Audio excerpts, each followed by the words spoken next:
دون اللہ، جن کو تم اللہ کے سوا پکارتے ہو ذرا لا کر دکھاؤ، ان کا بھی کوئی کارنامہ دکھاؤ۔ ماذا خلقوا من الارض، انہوں نے زمین میں کیا چیز بنائی ہے، کیا بنایا ہے؟ ام لہم شرک فی السماوات، یا آسمانوں میں کوئی حصہ ڈالا ہے؟ ایتونی بکتاب من قبل ھذا او اثارۃ من علم ان کنتم صادقین، اگر انہوں نے زمین میں کوئی چیز بنائی ہو، آسمان میں کوئی حصہ ڈالا ہو تو بتائیں، پہلے زمانے کی کوئی کتاب لا کر پیش کرو، کتاب میں لکھا ہوا ہو، تورات میں، انجیل میں، زبور میں لکھا ہو، او اثارۃ من علم، یا کوئی عقلی دلیل پیش کرو، نقلی دلیل پیش کرو، عقلی دلیل بھی نہیں، نقلی دلیل بھی نہیں۔ پھر اس کے بعد ومن اضل، یہ فتویٰ لگایا، پہلے چیلنج دیا، اس کے بعد فتویٰ، ومن اضل ممن يدعو من دون اللہ من لا يستجیب له الى یوم القیامہ۔ اور لوگوں، تم نے بڑے بڑے گمراہ دیکھے ہوں گے، بھٹکے ہوئے لوگ دیکھے ہوں گے، اللہ فرماتے آؤ میں تمہیں بتاتا ہوں سب سے بڑا گمراہ کون؟ ازل، اس میں تفصیل کا صیغہ ہے عربی گرامر کے اعتبار سے، ازل کہتے ہیں سب سے بڑا گمراہ۔ ومن ازل، اس سے بڑا گمراہ کون؟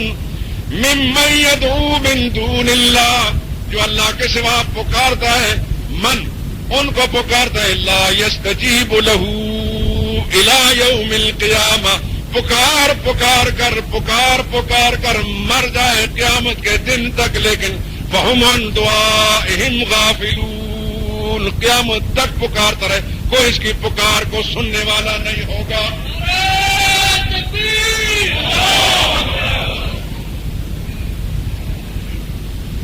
اللہ اکبر۔ من لا يستجیب لہ، ان کو پکارے لا يستجیب لہ، جو جواب نہیں دے سکتے ان کو، الی یوم القیامہ، قیامت کے دن تک۔ ادھر خود کیا فرمایا؟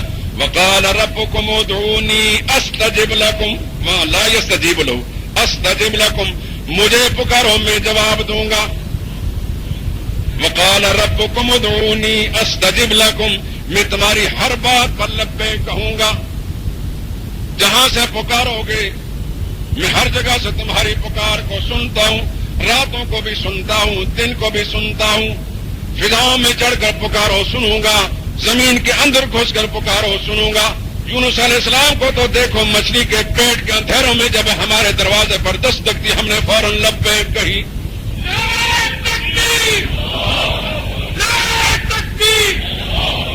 اللہ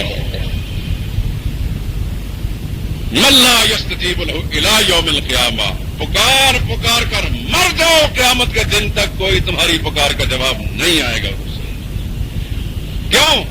آگے فرماؤ، وَهُمْ عَنْ دُعَائِهِمْ غَافِلُونَ، وہ ہیں ہی ان کی پکاروں سے بے خبر، ان کو پتہ ہی نہیں کون آیا ہماری قبر پر، ان کو پتہ ہی نہیں۔ یہیں سے غلط فہمی پڑی ہوئی ہے کہ شاید ہم جاتے ہیں چڑھاوا لے کر، ان کو پتہ ہوتا ہے کہ یہ مزنگ سے آیا ہے کہ بیڈن روڈ سے آیا۔ اللہ فرماتے ہیں ہم عن دعائہم غافلون، وہ ہے ہی بے خبر۔ سبحان اللہ، اللہ تیرے سمجھانے پر قربان ہے۔ ابھی بات کہی تھی نا کہ ایک ذرے کے اختیار بھی نہیں رکھتے۔ آئیں ذرا اس بات کو اور کھول کر دیکھیں قرآن کریم کی زبان سے، 17واں پارہ سورہ حج، 17واں پارہ سورہ حج اور آیت نمبر 73، جن آخری رکوع ہے۔ اس میں بھی بڑا عجیب انداز ہے، قرآن کا ہر انداز بڑا عجیب ہے۔ سبحان اللہ، اللہ کا کلام بڑا عجیب ہے۔ یا ایھا الناس، یا ایھا الناس،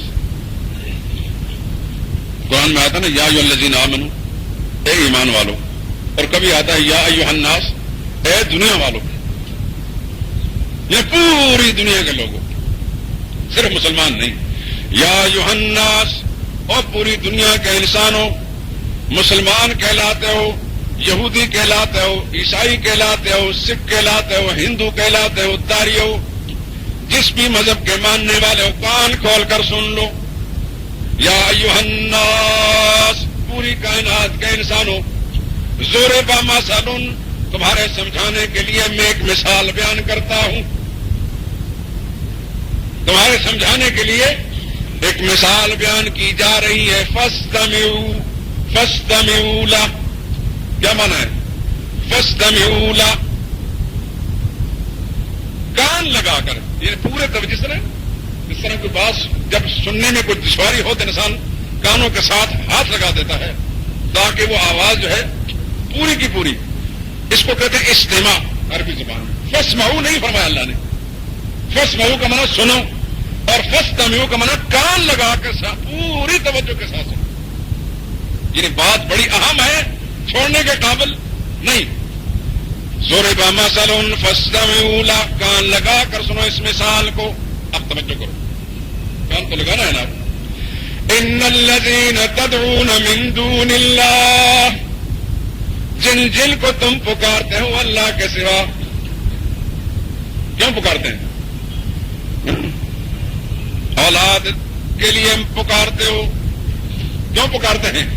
اولاد کے لیے پکارتے ہو، اولاد مل جائے، مشکلوں میں پکارتے ہو کہ مشکل حل ہو جائے، غربت میں پکارتے ہو کہ دولت مل جائے، مقدموں میں پکارتے ہو کہ رہائی مل جائے، بلکہ جہالت کے مارے ہوا پیر بابا کے مزار پر جائیں نا، بلکہ صبح سونے بعد اور علاقوں کے اندر، میں تو نہیں گیا لیکن دیکھنے والے نے بتایا ہے کہ لوگ اتنے جاہل ہیں کہ بعض عورتیں جن کی شادیاں نہیں ہوتی، کسی سبب سے شادی نہیں ہو رہی، وہاں جا کر چھوٹی چھوٹی لکڑیاں جو ہیں ان کے قلعے زمین پہ گاڑ کر ان کے اوپر سروں میں پگڑیاں باندھتی ہیں، چھوٹے چھوٹے ٹکڑے کپڑے کے باندھ دیتے ہیں، پگڑی باندھ دیتے ہیں کہ پگڑی والا مل جائے۔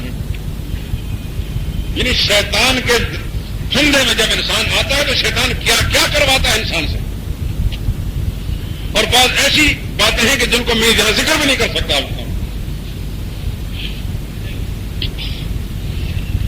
ایسی ایسی حرکتیں کرواتا ہے یہ شیطان انسان سے۔ جو انسان اللہ کے قرآن کو چھوڑ دیتا ہے، اس سے آنکھیں بند کر لیتا ہے، جو انسان اللہ کے پیغمبر کی تعلیمات سے آنکھیں پھیر لیتا ہے، پھر شیطان اس پر سوار ہو جاتا ہے، جس طرح چاہتا ہے شیطان اس کو استعمال کرتا ہے۔ بچتا وہ انسان ہے اللہ کے فضل سے جو اللہ کی کتاب اور محمد مصطفیٰ صلی اللہ علیہ وسلم کی سنت کے ساتھ مضبوطی کے ساتھ جڑ جاتا ہے۔ یہ اعلان حجۃ الوداع میں عرفات کے میدان میں آج سے 1400 سال پہلے محمد مصطفیٰ صلی اللہ علیہ وسلم نے فرمایا تھا۔ اما بعد، آخری خطبہ، آخری تقریر پیغمبر کی، اس کے اندر جملے تھے، انی قد ترکت فیکم کتاب اللہ، لوگوں تمہارے اندر اللہ کی کتاب چھوڑ کر جا رہا ہوں، ہو سکتا ہے کہ کچھ عرصے کے بعد تم مجھے نہ دیکھو، لیکن تمہیں ہدایت پر تو رہنا ہے۔ جب تک میں تمہارے اندر موجود تھا تمہارے سارے مسئلے دین کے حل کرتا رہا، لیکن میرے چلے جانے کے بعد تمہارے مسئلے کون حل کرے گا؟ اور میں تمہیں بتاتا ہوں تمہارے مسئلے حل کرنے کے 2 راستے ہیں۔ پہلی چیز کتاب اللہ، اللہ کی کتاب ہے، دوسری چیز سنتی، میری سنت ہے۔ ان دونوں کو مضبوطی سے تھامے رکھو گے تم گمراہ نہیں ہو سکتے۔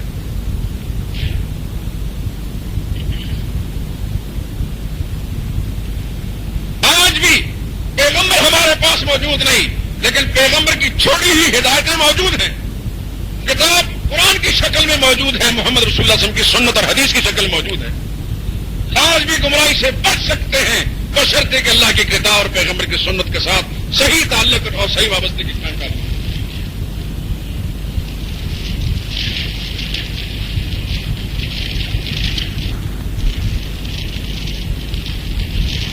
اور ظاہر ہے وہی لوگ کہ جو کتاب و سنت کے ساتھ جن کا تعلق ہوگا، وہی علماء حق، علماء ربانیین، جو ہر حال میں کتاب اللہ اور سنت رسول اللہ کو سینے سے لگائے ہوئے اور کسی صورت میں چھوڑنے کے لیے تیار نہیں۔